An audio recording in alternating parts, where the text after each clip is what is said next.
Hey, Pastor Steve Waldron here with one of my favorite authors. And one of the reason is because he's almost not an author. He's more of a researcher and a collector, and just puts quotes, and he'll make a statement and then he'll have 3, 4 different quotes from history to back up the statement.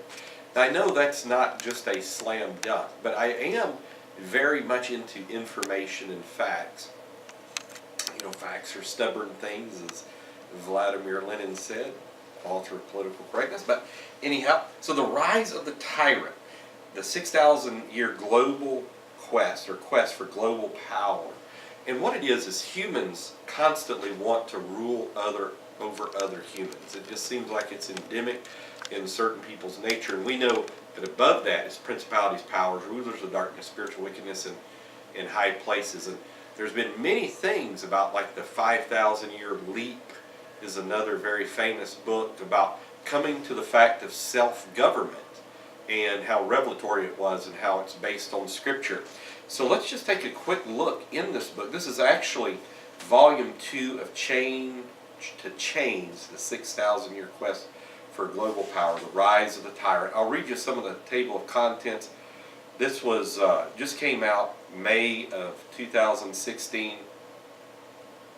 Permission is granted to duplicate less than 5,000 words, provided acknowledgement is given to Rise of the Tyrant.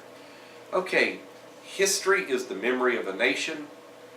Back to ancient history, spectrum of power, patronage system, total government or no government, Montesquieu, the Republic, monarchy, Game of Thrones, despot, limits on kings and despots, the Republic, alternative to kings and despots, an impossibility to tame a monarch, kings, the most common government, earliest civilizations, Nimrod, timeline from 3200 to 2250.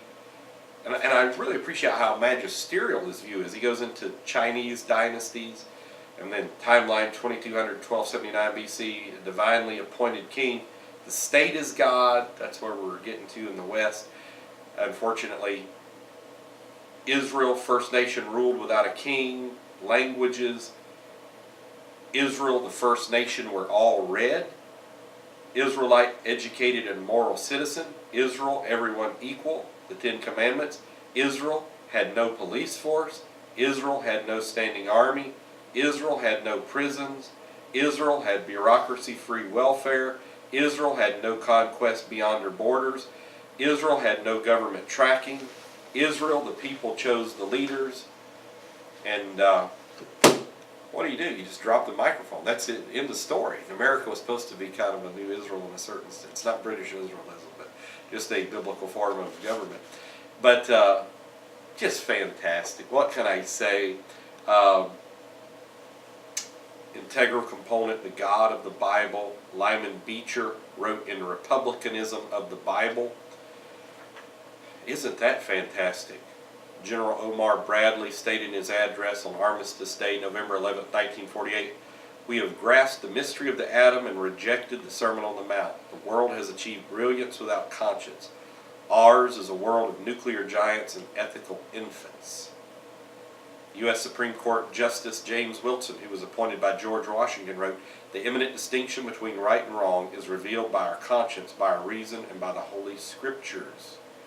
1745, copying the 110 Rules of Civility.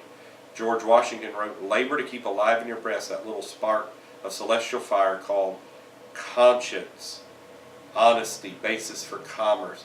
So on and so forth. Just incredible things. The teachings of Confucius spreading.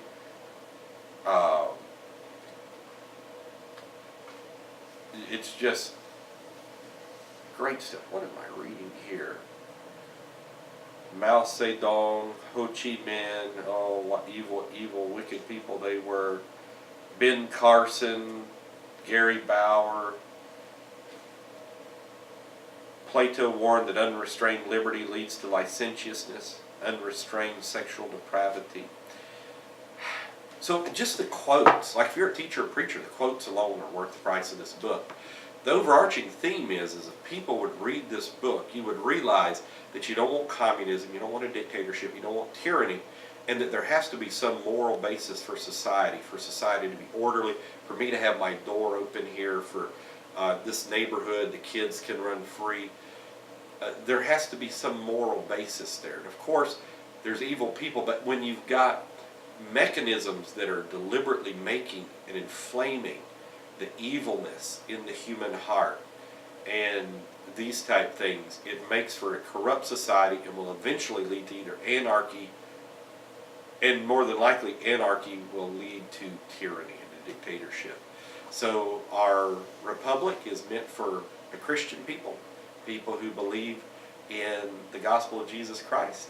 And I know there's a lot of different groups and denominations out there, but there's core principles of morality that should unify us. And doesn't mean we don't allow people of other understandings in, but if they go to corrupt the whole, then there has to be certain things that steps taken to prevent that from happening. So we can have a blessed, orderly society for us and our children, our families, and even our seniors, the weakest of society. So God bless you. I highly recommend this book.